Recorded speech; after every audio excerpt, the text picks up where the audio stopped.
Obese kitchen या recipe चॅनलमध्ये तुमचे स्वागत आहे. तर आज आपण फक्त एक वाटी पोहे आणि बटाट्यापासून अतिशय भन्नाट अशी रेसिपी पाहणार आहोत. चला थोडाही वेळ न घालवता लगेच रेसिपीला सुरुवात करूया. रेसिपी खूप जास्त वेगळी आहे, अगदी झटपट बनणारी आहे आणि तुमच्या घरातल्या साहित्यामध्येच तयार होणारी आहे. त्यामुळे नक्कीच व्हिडिओ शेवटपर्यंत पहा, कुठेही स्किप करू नका. तर बघा, सुरुवातीला इथे एक बटाटा आपल्याला स्वच्छ धुवून किसून घ्यायचा आहे. बटाट्याची साल काढून घेतली आणि बटाटा इथे मी स्वच्छ असा धुवून घेतलेला आहे. तुम्ही इथे पाहू शकता, छान असा 1 ते 2 पाण्याने हा बटाटा आपल्याला धुवून घ्यायचा आहे. तुमच्याकडे जर जाड किसणी असेल तर त्याने सुद्धा हा बटाटा तुम्ही किसू शकता. जर बारीक किसणी असेल त्याने सुद्धा किसला तरी चालेल. तर इथे पाहू शकता, बटाटा छान असा आपण घट्ट पिळून घेतला आहे पाण्यातून. अजिबातच पाणी वगैरे राहिलं नाही पाहिजे बटाट्यामध्ये. अगदी व्यवस्थित असं घट्ट आपल्याला हे बटाटा पिळून घ्यायचा आहे. आता हा बटाटा एका बाउलमध्ये मी काढून घेतलेला आहे. आता हा पदार्थ ना मी 2 व्यक्तींनुसार करत आहे, त्यानुसार एक बटाटा पुरेसा आहे. पण जर तुम्ही जास्त लोकांसाठी करत असाल तर बटाट्याचं प्रमाण आणि पोह्याचं प्रमाण जास्त घ्या. आता बटाटा किसून ठेवला होता तो थोडा वेळ साईडला ठेवून देऊया. तोपर्यंत जे आपले पोहे आहेत ना ते घेऊया. आता इथे मी 1 बटाटा आणि 2 वाटी पोहे घेतले होते. तुम्ही पोह्याचं प्रमाण इथे कमी जास्त सुद्धा करू शकता. जर तुम्हाला 1 बटाटा आणि 1 वाटी पोहे घालायचे असतील तर ते सुद्धा इथे तुम्ही घालू शकता. आता बघा, पोहे स्वच्छ 2 ते 3 पाण्याने मी धुवून घेतलेले आहेत. पोहे सुरुवातीला आपल्याला स्वच्छ असे निसून घ्यायचे आहेत आणि मग नंतरच 2 ते 3 पाण्याने धुवून घ्यायचे आहेत. आता बघा, इथं बऱ्यापैकी पाणी इथे मी पोह्यामध्ये टाकलेलं आहे. यामुळे काय होईल, पोहे आपले अगदी व्यवस्थित असे भिजले जातील, मऊसूत असे भिजले जातील. त्यामुळे पोह्यामध्ये पाणी टाकताना अगदी व्यवस्थित असं पाणी घालून घ्या. आता इथे मी अगोदरच तुम्हाला सांगणार आहे, आपण कोणताही तळणीचा पदार्थ करत नाही, तेलकट वगैरे पदार्थसुद्धा अजिबातच करत नाही. त्यामुळे नक्कीच व्हिडिओ शेवटपर्यंत पहा, खूप जास्त पौष्टिक पदार्थ आहे. आता एका साईडला गॅसवरती कढई तापत ठेवली आहे. कढई तापली की त्यामध्ये 1 चमचा मोहरी, 1 चमचा जिरे घालून घेतला आहे. अगदी थोडंसं चिली फ्लेक्स घातलेलं आहे. चिली फ्लेक्स घालणं ऑप्शनल आहे, तुमच्याकडे असेल तर घाला किंवा नाही घातलं तरी चालेल. थोडेसे काळे तीळ घातलेले आहेत. काळे तिळांऐवजी तुम्ही पांढऱ्या तिळाचा वापर केला तरी चालेल. आता हे सगळं एक 10 ते 15 सेकंद मी परतून घेतलेलं आहे. त्यानंतर यामध्ये आपल्याला हिरवी मिरची आणि लसणाची पेस्ट करून घालायची आहे. लहान मुलांसाठी करत असाल तर शक्यतो पेस्टच घाला. जर तुम्ही तुकडे करून टाकलं ना तर ते दाताखाली येईल आणि मग तिखट लागू शकतं. त्यामुळे इथे मी पेस्ट करून घातलेली आहे. आता बघा, इथे कोथिंबीर घालून घेतलेली आहे फोडणीला. कोथिंबीर जेवढी जास्त घालाल ना या पदार्थाला, तेवढा हा पदार्थ अजून छान होतो. त्यामुळे कोथिंबीर नक्कीच जास्त घाला. आता कोथिंबीरसुद्धा छान अशी परतून झालेली आहे. आता यामध्ये जो आपण किसून घेतलेला बटाटा होता ना तो घालून घेऊया. तर बघा, बटाटा अगदी घट्ट असा पिळून घ्यायचा आहे आपल्याला. अजिबातच बटाट्यामध्ये पाणी वगैरे ठेवायचं नाही.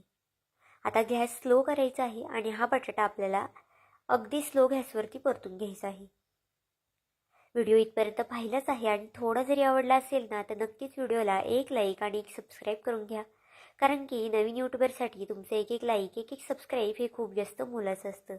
तसाच माझा हा व्हिडिओ तुम्ही कोणत्या देशातून शहरातून पाहत आहात ना हे सुद्धा मला कमेंट करून सांगायला विसरू नका. यामध्ये आता बघा, चवीनुसार मीठ घालून घेतलेलं आहे आणि पुन्हा छान असा हा बटाटा मिक्स करून घ्यायचा आहे. गॅस कुठेही फास्ट करू नका, नाहीतर मग जो किसलेला बटाटा आहे ना तो खाली लागू शकतो. त्यामुळे शक्यतो अगदी स्लो गॅस ठेवायचा आहे तुम्हाला.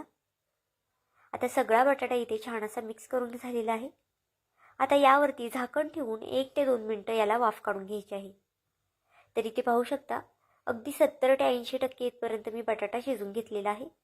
जास्तसुद्धा बटाटा आपल्याला इथे शिजवायचा नाही. आता बघा, यामध्ये आपल्याला काही जिन्नस घालायचे आहेत. तर मी अगदी थोडीशी काळी मिरी घातलेली आहे आणि थोडंसं किसून घेतलेलं पनीर घातलेलं आहे.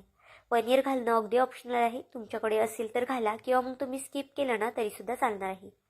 जर तुमच्याकडे सिमला मिरची असेल, गाजर असेल, ते सुद्धा इथे तुम्ही किसून घालू शकता. त्याने सुद्धा छान असा फ्लेवर येतो या रेसिपीला आणि हा पदार्थ अजून जास्त पौष्टिक होतो. मुलांच्या डब्यासाठी म्हणा किंवा मग पाहुणे रावळे आले, नाश्त्याला सुद्धा हा पदार्थ तुम्ही करू शकता. खूप जास्त अप्रतिम हा पदार्थ लागतो. आता बघा, हे छान असं मिक्स करून घेतलेलं आहे. आता गॅस आपल्याला इथे पूर्ण बंद करायचा आहे. पनीर शिजायला सुद्धा अगदी जास्त वेळ लागत नाही. फक्त पनीर टाकल्यानंतर एखादा मिनिट आपल्याला हे परतून घ्यायचं आहे. तुम्ही इथे पाहू शकता आपली जी भाजी आहे ना ती तयार झालेली आहे. तोपर्यंत एका साईडला आपले पोहेसुद्धा छान भिजलेले आहेत. जर तुमच्याकडे जास्त वेळ असेल तर एक 5 ते 10 मिनिटासाठी सुद्धा तुम्ही पोहे भिजत घालू शकता. पण बटाट्याची जी भाजी आपण करून घेतली होती ना ती शिजेपर्यंत पोहे आरामात भिजतात. आता बघा यामध्ये 2 चमचे बेसन पीठ घालून घेतलेलं आहे. आता बेसन पीठ घातल्यानंतर पुन्हा आपल्याला छान असे हे मिक्स करून घ्यायचं आहे. तर बघा चमच्याने मिक्स न करता इथे मी हातानेच मिक्स करून घेते. जेवढं तुम्ही हाताने मिक्स कराल ना तितकं हे छान व्यवस्थित मिक्स होतं. चमच्याने शक्यतो इतकं चांगलं मिक्स होत नाही. आता मिक्स करताना सुरुवातीला आपल्याला इथे पाण्याचा वापर लगेच करायचा नाही. जसं जसं लागेल ना तसं तसं पाणी यामध्ये आपल्याला ॲड करायचं आहे. इथे पाहू शकता छान असं मळून घेतलेलं आहे मी आणि अगदी अर्धा पेला इतपत पाणी यामध्ये घातलेलं आहे. कारण की पोहे आहे, बेसन आहे, ते पाणी शोषून घेतं.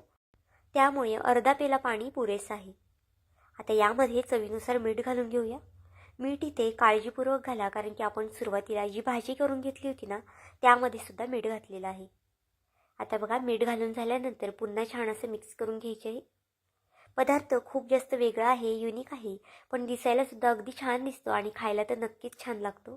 तुम्ही एकदा केला ना तर आठवड्यातून 2 ते 3 वेळा नक्कीच कराल. कारण की अगदी घरातल्या साहित्यापासूनच हा पदार्थ तयार होतो. अजिबातच जास्तीचं सामान याला लागत नाही. आणि नेहमीचे पोहे उपमा खाऊन तर सगळीच जण कंटाळतात. अशा पद्धतीने कधीतरी वेगळा नाश्ता केला ना तर मुलेसुद्धा आवडीने खातील आणि तितकंच मोठेसुद्धा अगदी आवडीने खातील. आता बघा आपली भाजीसुद्धा तयार झालेली आहे. आता ती भाजी आपल्याला या पोह्यामध्ये टाकून घ्यायची आहे. आता भाजी टाकल्यानंतर छान असं पुन्हा मिक्स करून घ्यायचं आहे आपल्याला. तुम्हाला जर हाताने मिक्स करायचं असेल हाताने सुद्धा तुम्ही हे मिक्स करू शकता किंवा मग छान असं चमच्याने सुद्धा मिक्स करू शकता. तर बघा बॅटर आपलं अगदी छान असं मिक्स करून घ्यायचं आहे. व्हिडिओ इथपर्यंत पाहिलाच आहे आणि अगदी थोडा जरी आवडला असेल ना तर नक्कीच व्हिडिओला एक लाईक आणि एक सबस्क्राईब करा. कारण की नवीन यूट्यूबरसाठी तुमचं एक एक लाईक एक एक सबस्क्राईब हे खूप जास्त मोलाचं असतं. तर आता बघा हे छान असं मी मिक्स करून घेते. तुम्ही चमच्याने न मिक्स करता हाताने सुद्धा मिक्स करू शकता. इथे पाहू शकता आपलं बॅटर जे आहे ना ते अगदी परफेक्ट असं तयार झालेलं आहे. यामध्ये अगदी थोडंसं मी पुन्हा पाणी घातलेलं होतं. एकूण इथे आपल्याला अर्धा पेल्याला थोडंसं जास्त पाणी लागलेलं आहे. तर बघा अगदी परफेक्ट असं बॅटर झालेलं आहे. ही भाजी आपण करून घेतली होती ना त्या भाजीचा सुगंधसुद्धा खूप छान येतो आणि नुसती जरी तुम्हाला तशीच खायची असेल ना तरीसुद्धा ती भाजी अप्रतिम लागते. आता हे एका साईडला ठेवून देऊया. गॅसवरती एक तवा तापत ठेवलेला आहे. तुम्ही हा पदार्थ तव्यामध्ये करू शकता, पॅनमध्ये करू शकता, कशातही हा पदार्थ तुम्ही करू शकता. आता पॅनला अगदी थोडंसं तेल लावून घ्यायचं आहे. तेलाऐवजी इथे तुम्ही बटरचा सुद्धा वापर करू शकता किंवा मग तुपाचा सुद्धा वापर करू शकता. आता बघा हातावरती मी थोडंसं हे थापून घेतलं होतं आणि मग नंतर परत हाताला थोडंसं पाणी लावून आपल्याला हे तव्यावरती थापून घ्यायचं आहे. अगदी या पद्धतीने मुलांच्या डब्यासाठी म्हणा किंवा मग नाश्त्यामध्ये तुम्ही हे झटपट पराठे म्हणा किंवा याला तुम्ही दुसरेसुद्धा नाव देऊ शकता. मी तरी अजून याला कोणतंही नाव दिले नाही, पण जर तुम्हाला याला काही नाव देता येईल ना ते नक्कीच मला कमेंट करून सांगा. तर इथे बघा छान असे दोन्ही मी थापून घेतलेले आहेत. तुम्ही अशा पद्धतीने लहान लहानसुद्धा मुलांना देऊ शकता किंवा मग एकदम मोठासुद्धा एक पराठा करू शकता. तर बघा साईडने थोडंसं तेल लावून घ्यायचं आहे पुन्हा आणि झाकण ठेवून एक 2 ते 3 मिनिटासाठी याला एक वाफ काढून घ्यायची आहे. अगदी मीडियम गॅस केलेला आहे मी. मीडियम गॅसवरतीच आपल्याला हे होऊन द्यायचं आहे. आता बघा एक साईड याची पलटी करून घ्यायची आहे. जर पहिला पराठा करत असाल ना तर थोडाफार खाली चिटकू शकतो, पण जर तुम्ही नंतरचे केले ना ते अगदी आरामात निघतात, अजिबातच खाली चिटकत वगैरे नाही. बघा खालच्या साईडने छान गोल्डन रंग येतोपर्यंत आपल्याला हा पराठा भाजून द्यायचा आहे. तुम्ही या पद्धतीने कधी पोह्याचा पराठा केला होता का आणि खाल्ला होता का नक्कीच मला कमेंट करून सांगा. कारण की एकदा केला ना हा पराठा तर आठवड्यातून 2 ते 3 वेळा नक्कीच तुम्ही बनवाल.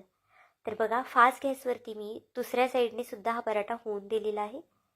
अगदी छान असा गोल्डन रंग येतोपर्यंत हा पराठा आपल्याला होऊन द्यायचा आहे. तर बघा आपले पराठे तयार झाले आहेत. आता एका प्लेटमध्ये काढून घेऊया. हा पराठा तुम्ही नुसता खाल्ला ना तरीसुद्धा तितकाच जास्त चविष्ट लागतो आणि टोमॅटो केचपसोबत खाऊ शकता, चहाबरोबर खाऊ शकता किंवा मग लसणाची चटणी वगैरे असते ना त्यासोबतसुद्धा खाऊ शकता. थंड झाला ना तरीसुद्धा तितकाच जास्त रुचकर लागतो खायला. त्यामुळे मुलांच्या डब्याला सुद्धा तुम्ही देऊ शकता. तर आजची ही रेसिपी तुम्हाला कशी वाटली मला हे कमेंट करून नक्की सांगा. आणि चॅनलवरती नवीन असाल, चॅनलला अजूनही सबस्क्राईब केलं नसेल तर नक्कीच एक लाईक आणि एक सबस्क्राईब करून घ्या. भेटूया आपण पुन्हा एका अशाच नवीन व्हिडिओमध्ये. तोपर्यंत बाय.